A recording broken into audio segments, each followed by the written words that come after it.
Good morning and welcome to UPN Focus. I'm your host, Milt Thompson, and look at our surroundings. This is not quite familiar like our studio.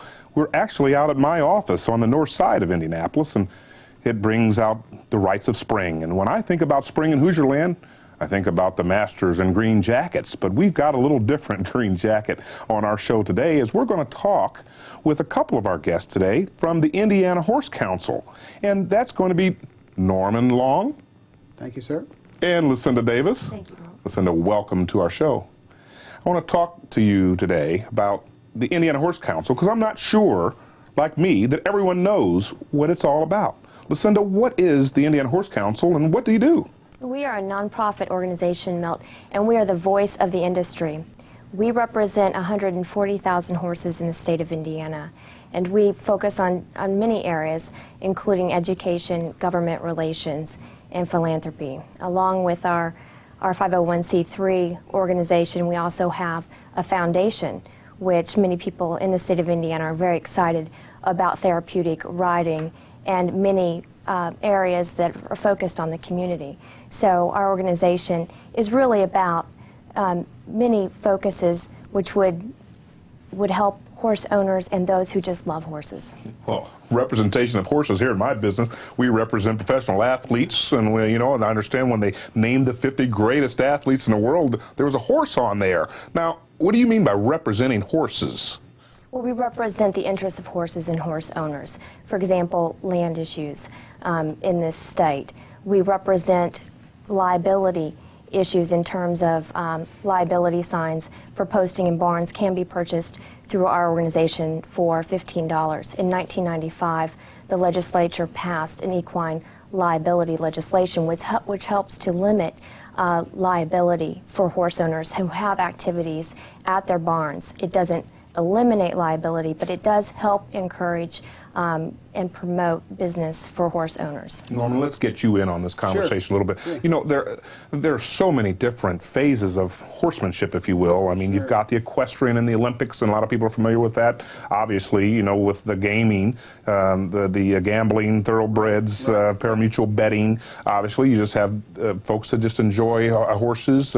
I know there are all kinds of other kinds of horses. Now, do you differentiate between the kind of horsemanship or the riding of horses, or? No, really, Milt, we look upon the Horse Council as being, as Lucinda said, the voice of the industry. Not just race horses, or not just draft horses, not just mules, but ponies, therapeutic riding, kids that are in the 4-H program and have horses, kids that are in the FFA program and have proficiency exams, all kinds of industry animals and their owners need to have some common focus. Someone to represent them in the General Assembly, someone to speak on their behalf on liability issues, someone to be concerned about longevity, such as the foundation, and someone to put on an event once or twice a year that brings to the public what horses are all about, because it's a huge industry. There's more horses in Indiana now than there were back at the turn of the century when we farmed with horses. Well, you're talking the Indiana Horse Council. That would beg the question about there being maybe a federation that's national that has horse councils. Is there some relationship with the Indiana Horse Council and the National Federation? Yes, we are a member of the American Horse Council. We're an affiliate member, as the other 49 states are also members of the American Horse Council, which is basically commissioned to represent the government relations aspect of the horse industry. Well, tell me, is there a strong lobby, one way or the other, for one kind of horse riding versus another? Is there someone who has a more significant voice, a louder voice, one that carries the weight, and that usually means money? So some people might think out here in our audience that if you are parimutuel betting, that you're going to have more say-so in the Horse Council and its affairs than would someone who are just leisure riders of horses. We work very hard to represent the entire industry. Certainly there are aspects of the industry that might seem to be more prevalent. However, whether it's the backyard horse owner or whether it's the racing interests, we try to be fair and represent all aspects of the industry. Well, I know for a fact here, Norman, that we've got two folks here, one who rides horses, one who doesn't ride horses. Right. Now, how did you have an interest not being a rider of horses in the Horse Council? Well, it's a good example. Lucinda and I represent both ends of the continuum on the Horse Council. There are 19 directors, and the board tries real hard, Milt, to have a wide variety, a diversity, if you will, of all the horse parts on the board so everybody's a fair part. There also needs to be someone who doesn't have any interest at all. I mean, I honestly have no involvement in the horse industry per se. I got involved 5 years ago. At that time, I worked at Purdue on the 4-H program, and the youth program is a big part of the Indiana Horse Council. A big part of the budget goes to young people in therapeutic riding, in the FFA program, the 4-H program. And so I was interested because of our budget support coming from the Horse Council, and took an interest in it, and they invited me to run for a directorship and was elected. And now I represent, I guess, the non-horse owner on the Horse Council, and my role is long-range planning. We're trying to look out beyond today and tomorrow, where we're going to be in 2 years and 5 years. And what could the Horse Council be with regard to philanthropy? What could the Horse Council be with regard to the General Assembly? What should we say to the lawmakers?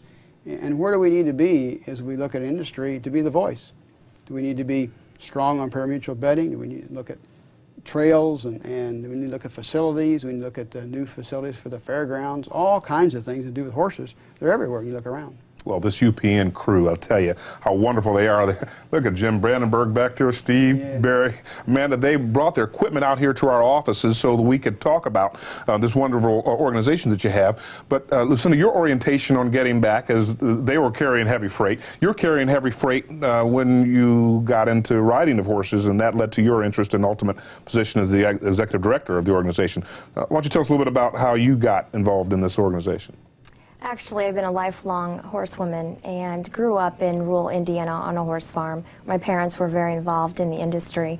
In fact, we got involved because we were asked to have our stallion on Stallion Row at the very first horse fair, and I have to admit I was only years old at that first horse fair. So my love and my passion for this industry really has to do with my early experiences in life, showing competitively, as well as growing up in 4-H and FFA programs, and eventually working in a career in the horse industry before coming to this Horse Council. How many folks are involved in the council around the state of Indiana? How many members, how many horse riders? Do we have any statistics like that to back up the efforts that you have? Certainly. As Norm had mentioned, we have a 19-member volunteer board of directors, but in order to put on the horse fair, we have a crew of 250 volunteers to run this event, which basically 30,000 people from across the state attend.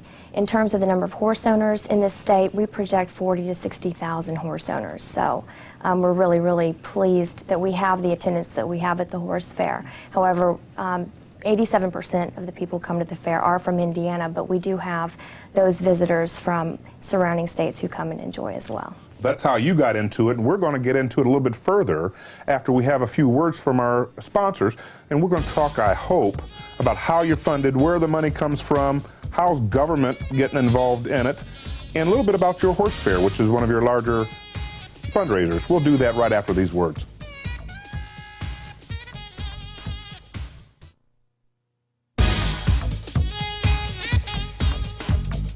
Welcome back to UPN Focus. I'm your host, Milt Thompson, and this morning we're talking about the Indiana Horse Council, and we're doing that with our special guests, Norm Long and Lucinda Davis, Executive Director. And before we get into your special event that you have every spring out at the fairgrounds, I want to know a little bit about where your money comes from, and a little bit, you're talking about long-range planning. What are your plans for the future, and how are you going to get more people interested in riding horses? That's a great question, Milt. Actually, our organization is funded primarily through the profits from the horse fair activity.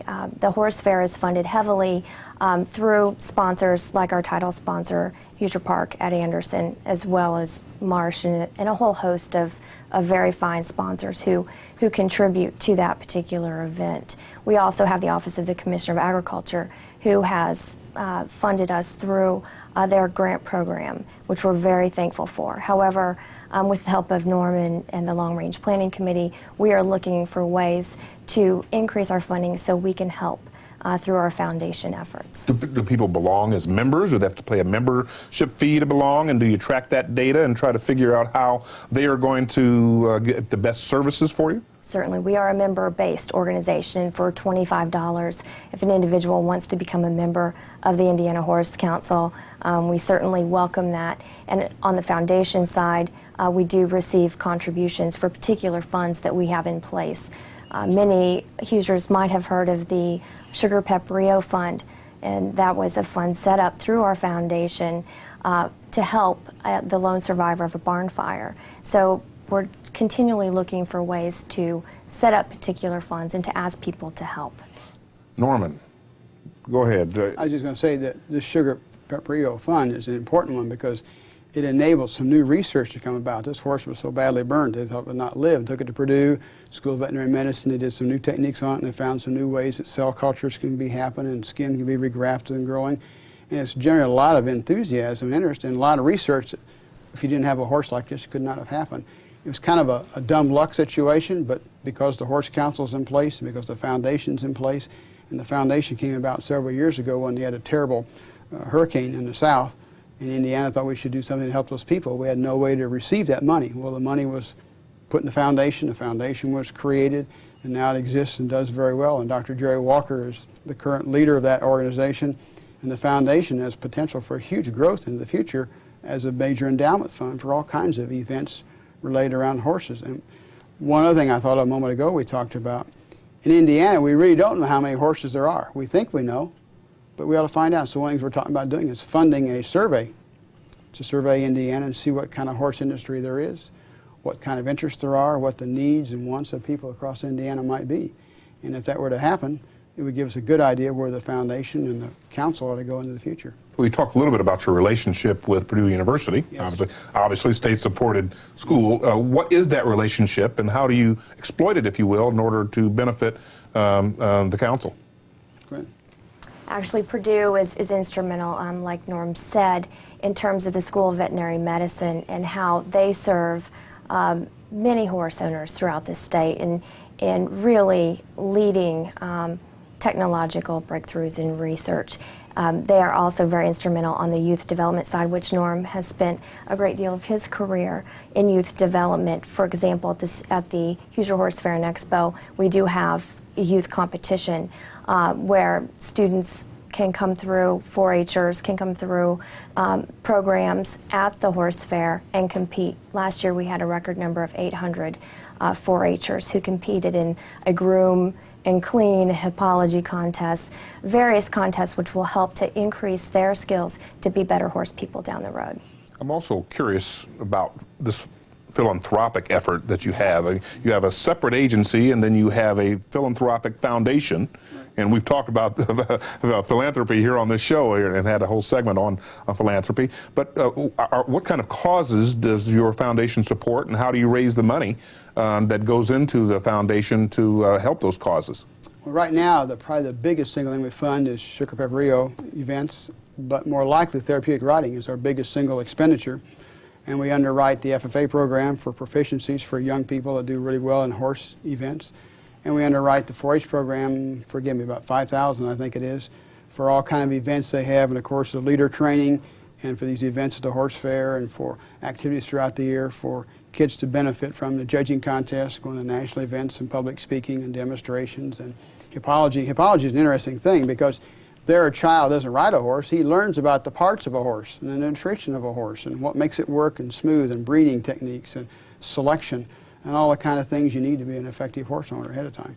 So the education is not only for we, the benign public who doesn't have any understanding about it, the education for those who are wanting to learn more about horsemanship. Yep.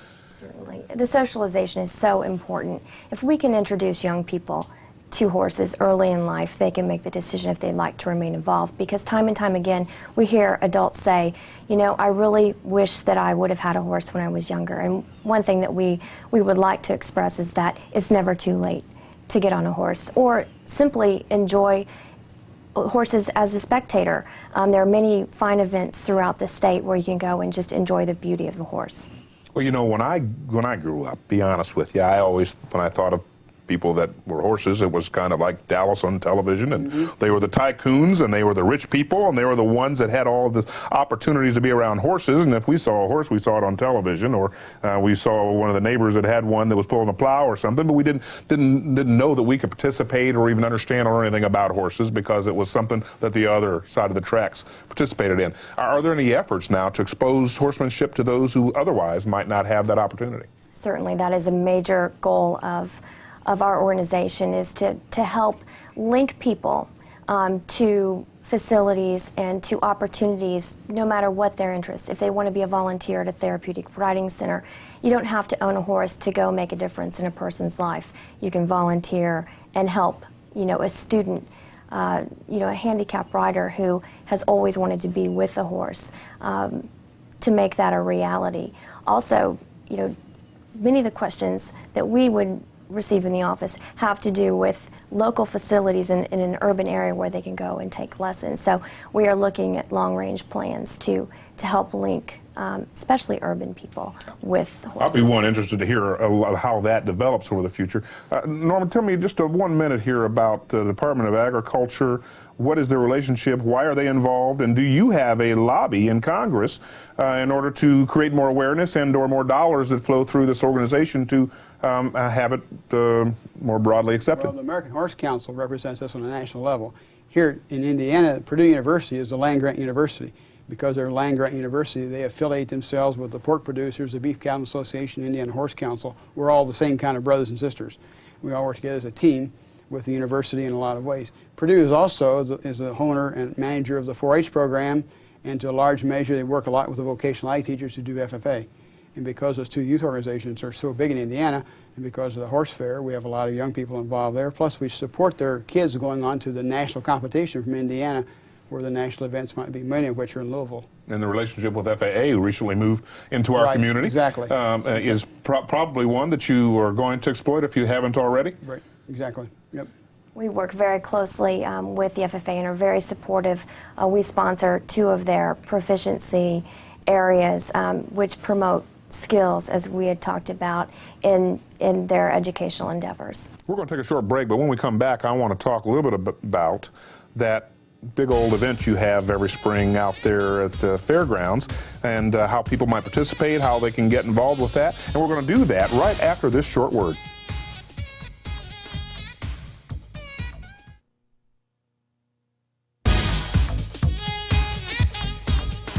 And welcome back to UPN Focus this morning, and we are with our special guests, Norm Long and Lucinda Davis. And they shoot horses, don't they, Norman? We were talking about relationship with the relationship with the State Commission on Agriculture. And a little bit about that, and then I want to know what happens when all of a sudden a horse is no longer competitive.